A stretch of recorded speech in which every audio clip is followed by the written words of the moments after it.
Welcome to Simplify to Scale, a show dedicated to helping you scale a high impact and high profit business that you love without all of the complexity and chaos that can keep you trapped in the day-to-day. I'm your host, Krista Grasso, and with decades of scaling experience, I know what actually works and what's just hype. So if you are done with all of the one-size-fits-all scaling advice and all of the overnight success promises, and instead you want proven practical strategies that will help you simplify operations, elevate your leadership, amplify profits, and scale sustainably, let's dive in and get started. Hello, and welcome to another episode of the Simplify to Scale show. Today, we're going to be talking about what it really takes to scale a business, whether you are the founder or whether you are the right hand to the founder. And I'm actually going to be taking you behind the scenes of my lean scaling system, what I certify, mentor, and train people in, and what I license to those who work with other businesses and want a complete ecosystem to be able to do so. So if you've ever wanted the behind the scenes as to what it is I actually do with my clients and inside my programs, that's what you're going to get today. And the reason I wanted to do this is a couple different reasons. A, I am welcoming new people into my program. So what a great opportunity for those of you who listen to learn a little bit more if you don't ever have the time to join me for my live workshops and things of that nature. So this will give you a little insight, but more so than that, I really think that what I'm teaching and what I'm focusing on is absolutely critical in that anyone who leads a business or anyone who supports anyone in business, these are things that you want to be thinking about, and these are things that you want to be doing for your own business or with the businesses that you support. So it feels like a really timely topic to be diving into and sharing some of these strategies and why I felt that now was the right time to open this up and certify other people in what I do. And something I've shared on the podcast previously is my personal mission to help people scale successfully, scale sustainably, and scale simply. And I've shared my story many times about how when I scaled my very first business, I almost scaled myself out of business. I put myself in a terrible state of burnout. I accumulated a very large amount of debt. One of the other things that I shared is, of course, the first business I scaled happened to be a product-based business. For all of you who have scaled and are scaling service-based businesses, it is so much less expensive to make mistakes and learn how to scale in a service-based business than it does in a product-based business. So anyone who has or has previously had a product-based business, you know what I'm talking about. And so it was just this time where I was doing so much learning and trial and error, and there were not as many coaches or as many consultants or as many people helping businesses through things at that time. And so I learned so much of what I teach today on my own. And then I've refined it and refined it and refined it and continued to elevate it and modernize it year over year, client over client. So I feel like it really truly is the simplest, most sustainable way to scale a business. And there's a lot of talk about scaling. I know a lot of people misuse the word scaling, but for purposes of this conversation today, this is if you are at least multiple six figures in revenue and you want to take things to seven figures. If you're at seven figures and you want to take things to multiple seven figures, if you're at multiple seven and you want to take things to eight, that's what I'm talking about. These are those pivot periods in your business where what you do and who you serve might be largely the same, but the way that you operate has to change pretty significantly in order to be able to sustain and handle the next level of growth ahead of you. Right? You need to shift things. You typically are at a point where you're like, I can't do anymore. I can't work anymore. I can't hire anymore. I don't want to hire anymore. I can't and don't want to implement any more systems. I am tapped out. I am maxed out, but I still see all of this potential ahead of me when I look at my own personal mission. There's so many more people I want to impact and so much more that I want to do. And so it's these key pivot points that people hit in business where they realize I want to scale to the next level. And I want to get there in a way where I'm protecting the things that matter most to me. I'm actually making a good profit. I'm making a good impact. I have fulfillment in what I'm doing personally, but I want to be able to do more without it costing me more, either emotionally or mentally or physically or from a financial perspective. And so that is that sweet spot place that I absolutely love to support businesses through. But the reality is, when businesses make it through that period, they hit another stage. And during that stage, a lot of times they're just trying to stabilize things. They're just trying to sustain things. They're trying to make it where they don't fall into patterns where they fall out of love with their business, where they no longer want to keep scaling the business that they have because they're not even sure they want the business that they have anymore. Right. And so you're trying to always make sometimes these bigger leaps forward in your business. And then other times you're in periods where you're trying to make the micro adjustments that keep you leading in your industry, that keep you loving what you do and who you do it with, and that keep you really relevant and really fulfilled. And so your business goes through these ebbs and flows. And when you don't do those micro adjustments, you can end up in periods where you need to completely reinvent because you are at the point where you're like, F this, I'm burning it all to the ground. I want something new. Forget this. Or sometimes you just hit a point where something has reached its natural end for you. It's a good thing. It had a good run. You're ready for something new. You're ready for a transition. And you're ready to either sell the business or transition it to someone else or close its doors. Right. And so we all go through these natural cycles throughout the business journey. And those cycles get more distinct. And there's different things that you need when you're in each of those cycles as you're going through periods of scale in the business. And what I find is there's a lot of really great scaling systems out there. When I say scaling system, you're either thinking, what is she talking about? Or there's a few big named ones that pop into your head. And there's nothing wrong with any of the scaling systems that are out there. They're all really solid. They all work for specific use cases. But what I find is most systems that are out there are not really geared towards online service based businesses. They're either geared towards really large scale businesses, they're geared towards bigger corporations, or they were taken out of bigger corporations and were not simplified down enough to be relevant for a small business. Or they're more for like a professional trade type business that does localized services. And while principles can apply and practices can apply across a lot of different types of businesses, the reality is I noticed a big gap in the market, specifically in the online coaching, consulting, and service based space. Those who work primarily with global clients, either across the US or across the world. Those who don't have a physical brick and mortar location or don't go out and do in person physical things aside from sometimes hosting events or hosting retreats.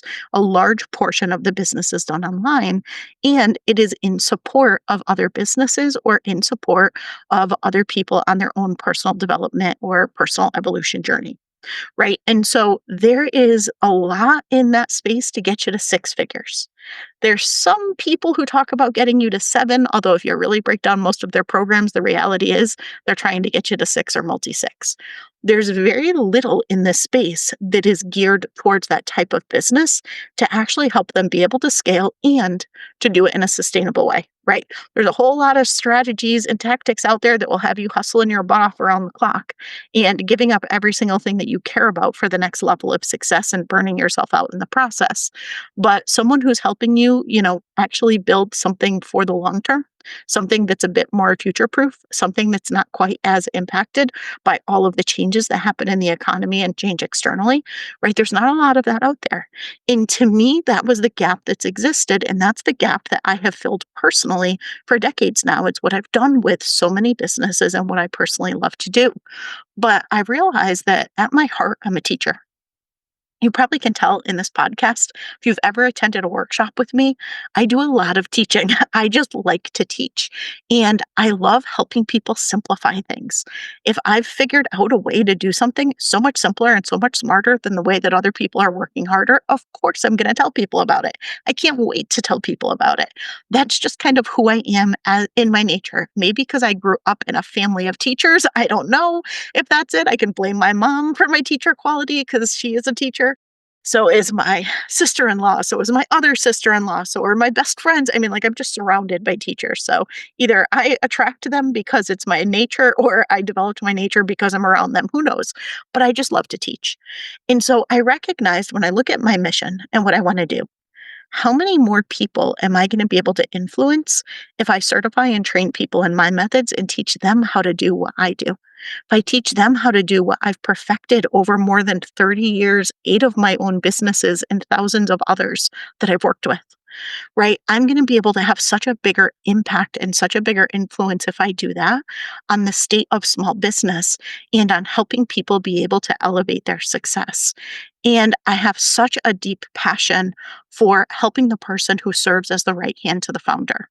Those who are in operational roles, who are the ones who make a lot of the magic happen in the business, but are frequently undervalued and underloved because marketing and sales get all of the attention and people aren't paying as much attention to the fact that, yes, marketing and sales is great for growing things on the front end, but nothing gets delivered and nothing runs and nothing is profitable without operations to support it and to get you there. And without a really solid right hand person, if you don't have one yet, or if you can think back to when you didn't have one, you know just how much is on you in the business and how challenging that can be. And so I just have a special love for people in operational roles, especially those who serve as the right hand. It is almost like a thankless job. You have the weight of the world on your shoulders. The success of the business in a lot of ways depends on the things that you do and the actions that you take. And yet you usually get very little appreciation for it because all of the appreciation goes to marketing and sales. And so operations people are there because it is their passion and it is what they are good at. It is typically not there for the thanks and the showering praise because they often don't get it, which is unfortunate because they should be getting it right along with everyone else who contributes on the team. But when I look to the future, I really think that that operational person, that right hand person for a founder, is going to be one of the most pivotal roles. And when I look at how the world is changing with AI, when I look at how small businesses are changing with AI, when I look at how teams are changing with AI and what people need out of team members, the reality is that operational roles as we know them today are shifting. They're changing. They're becoming more and more strategic, and people who rely much more on execution and on tasks and on inheriting strategy from a founder or from someone else, and then being the one who makes it happen based on that strategy, they're increasingly at risk in their role because so much execution and so much of that get it done or figure out how to do it is going to be increasingly done by AI. We already see so much of it today. I was teaching a class for my certification this week, and I was teaching people how to leverage AI agents. And this is where you have somebody who can think in more multi step, more complex scenarios, who can be much more autonomous, who doesn't need you to do all the prompting, right? And so AI agents really can play a pretty big role in a team. And today, you still need a lot of people to interact with AI agents and AI assistants and AI automation and all of the different flavors of things. But even that is increasingly going to change. This time next year, the conversation about team is going to look really different. This time in 2 years, 5 years, it's going to look tremendously different. And so I think that those who are in operational roles really need to become more strategic.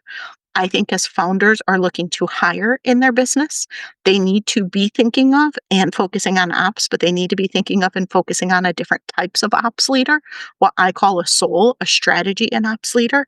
That is going to be increasingly important, especially for founders who want to scale and businesses who want to scale. Souls are trained to be able to scale a business. They aren't just trained to be able to create systems and run a business. They understand how to actually scale a business. They understand how to actually get a founder out of the day to day, not the stuff that so many people are misled and trained in, thinking that if you just create some processes and some SOPs, you're going to be able to get the founder out of the day to day. It does not work that way. If you have gone down that path, you know it does not work that way. Sounds good in theory, sounds sexy. You get people who go through training for VA or some of the OPM programs, and they come out feeling on top of the world and like, I'm going to be able to make such a big difference in small business. I'm going to be able to get them out of the day to day. And then they step into those roles and they face so many challenges and realize I'm not actually getting them out of the day to day. I've taken some things off their plate, but those things I've taken off their plate have kind of gotten replaced by other things and lots of questions and lots of management and things of that nature. And it can be so frustrating for that person who stepped into that role because they really want to help a founder get out of the day to day. And they're willing and they're almost able, but they just don't know what they don't know yet. And so they're not able to achieve the thing that they wanted to. And as the founder, when you hire that person on the promise that they're going to get you out of the day to day, and that if you just invest in this thing that you don't really want to invest in, systems and team and all that, it's going to get you out of the day to day. Amazing. And then all of a sudden you realize it didn't. Your expenses went up, your profits went down, your time, you still don't have any of it, and you still have everything dependent on you. It's an incredibly frustrating place to be. And so I'm trying to solve that problem with my certifications and with my programs. So I certify people as that soul, that strategy and operations leader, and I do it at two different levels. I have one level that is the CSOO, the Chief Strategy and Operating Officer. That is the level that I play when I partner with founders. It's that executive level, true right hand, where you, as the founder, could actually step out of the business and the CSOO could run the business for you. Now, not everybody needs a CSOO. Usually, it's after you break into seven figures or multiple seven figures where you really need a CSOO to function. But even if you're on your path to seven figures and you're high multi six figures, sometimes a CSO can be absolutely pivotal and transformational in getting you there.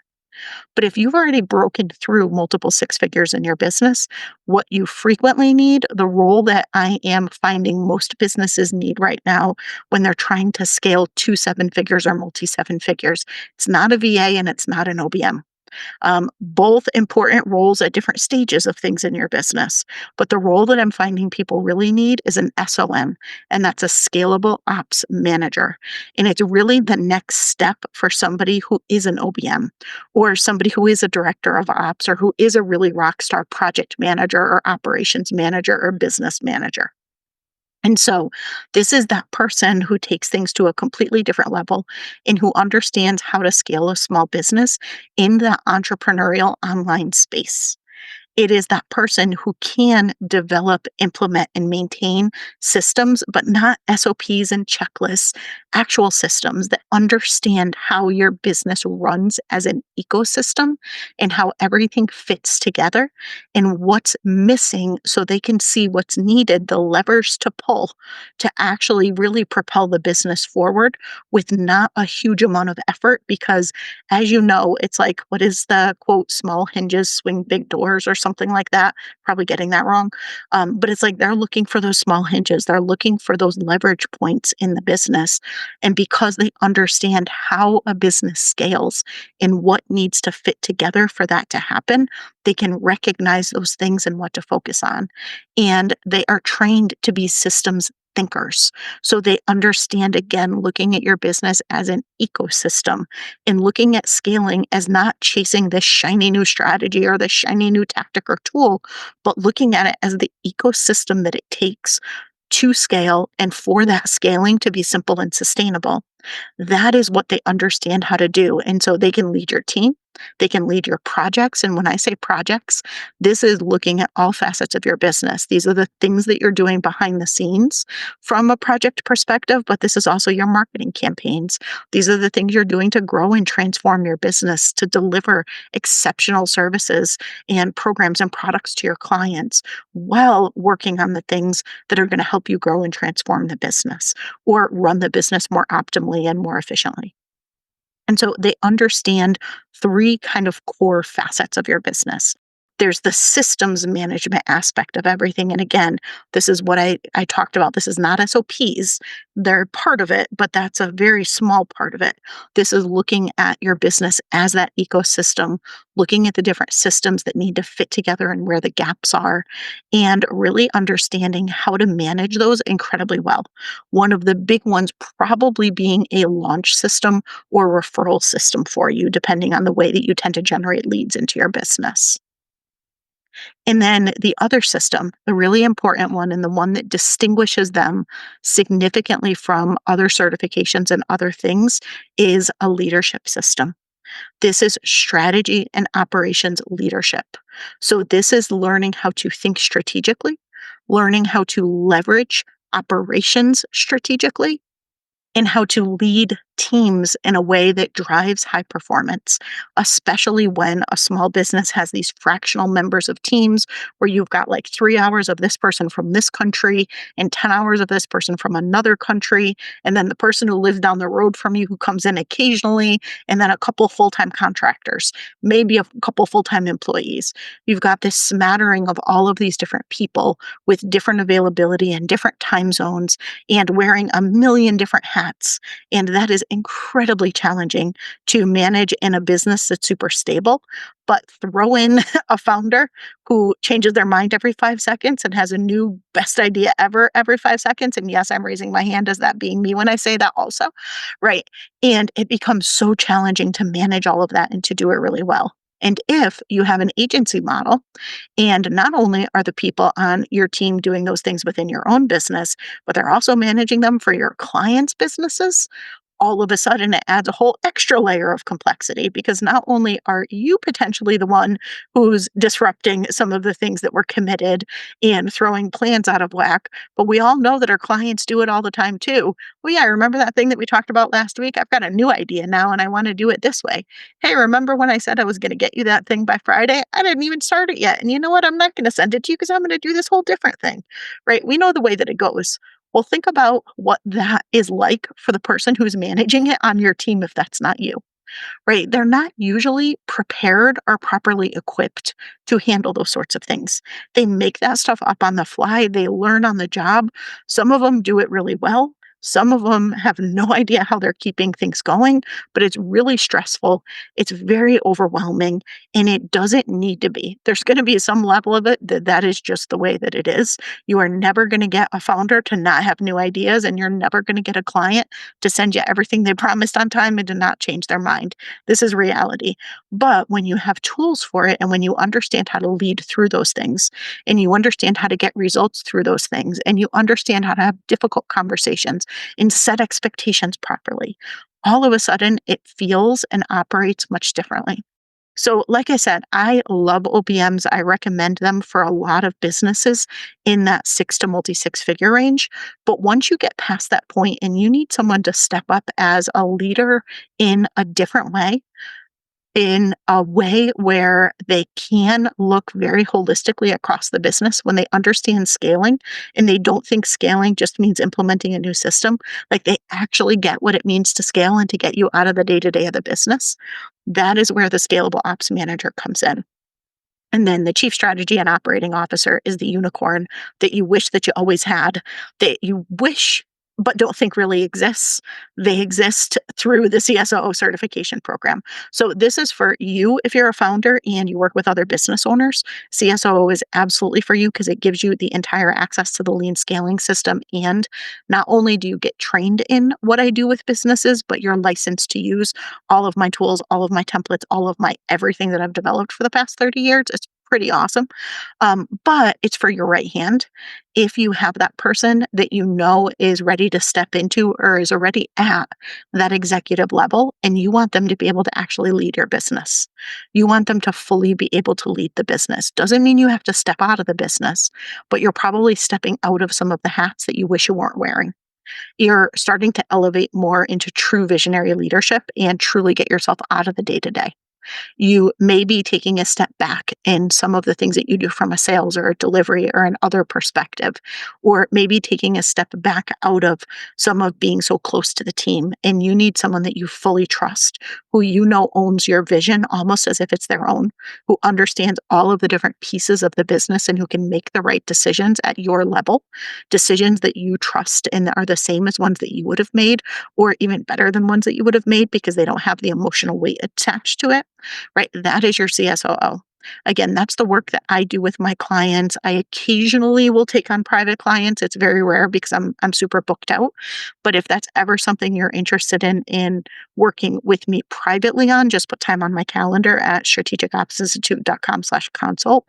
We can always talk about that, or I could connect you with one of the incredible people in my certification program. There are some really rock star people in there that I'm sure would absolutely love to partner with you if that's what you're looking for. But if you have someone on your team and you're like, I don't think they're there yet, but you know what? I feel like they could be.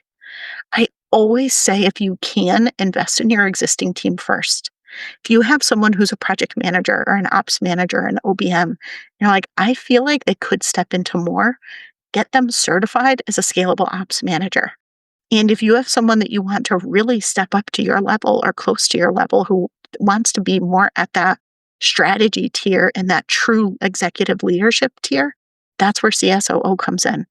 And so, with what I'm doing in the certifications, if there is anything that you want to know about them, join me for an open house. I do these pretty regularly. So if you head to strategicopsinstitute.com/open house, you can see when I have the next one. I know my next one is coming out on May 13th, but depending on when you're listening to this, I have them fairly regularly. This is where I'll take you behind the scenes and show you what is actually inside the certifications and the programs, walk you through how it works and what we do together and what the licensing looks like that you get access to, and answering all of your questions, whether it's you that's interested for yourself, you that's interested for your team, or even if it's you that says, okay, I need one of those. I don't know which one I need, but I know I need one of the. Can I have both of what you just mentioned?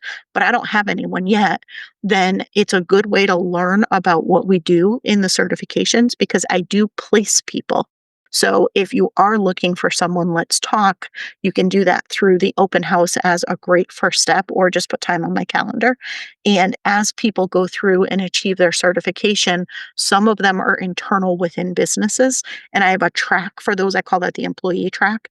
And so they get training on how to make your business better. But for those who are on the entrepreneur track, those who own their own business, for them, they get training on building a business and building a service model around these particular services. And so people on that track are very much looking for clients. So if you are trying to find your ideal right hand person, I might just have them for you through someone who's in the programs. So that's a little bit about what I do. If you are curious at all about the certifications, if you wanted a little bit of insight into what I do, but more importantly, what I hope you took away from this episode and what I shared is the shift in operations to being much more strategic, the shift in who you want to be looking for by your side as you're continuing to scale your business. You do want a right hand person. You want that right hand person who is strong in operations, absolutely, but you want them to also be strong in strategy and strong in scaling.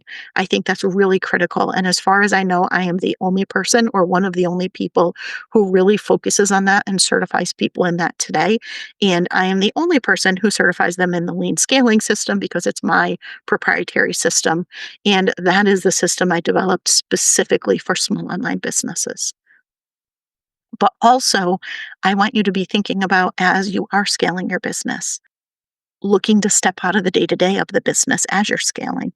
Not only do you want that right hand person to be able to support you and who knows what to do to effectively support you, but you also want to make sure that you've got the right foundations in place that are going to allow you to break through and set yourself up for whatever that next level is.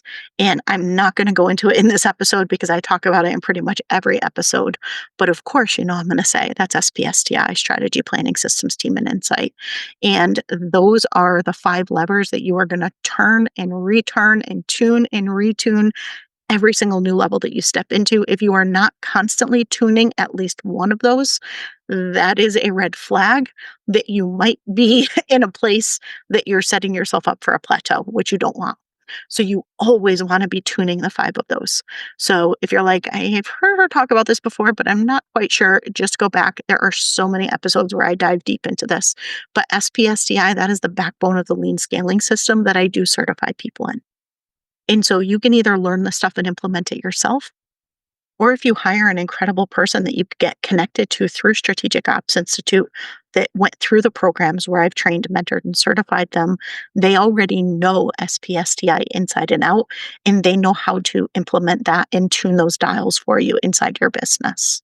So lots that you can do if you're at the stage where you want to roll up your sleeves and do it yourself, or lots that you can send your team to learn how to do, or you can hire a right hand to help you do.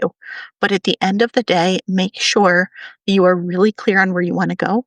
Make sure that you are moving forward in a way that feels really aligned for you and you're not following all the musts and shoulds and, all the BS that takes us off course.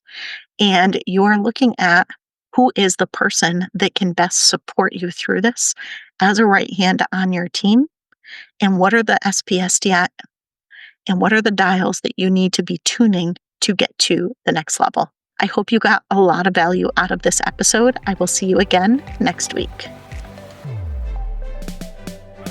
Thanks so much for tuning in to this week's episode of Simplify to Scale. If you'd like to take things further, I invite you to join me for my Scale Smarter, Not Harder interactive workshop. Head to strategicopsinstitute.com/scale smarter to get registered. Not only will we dive into what might be keeping you trapped in the day-to-day, but you'll have the opportunity to ask me your questions live.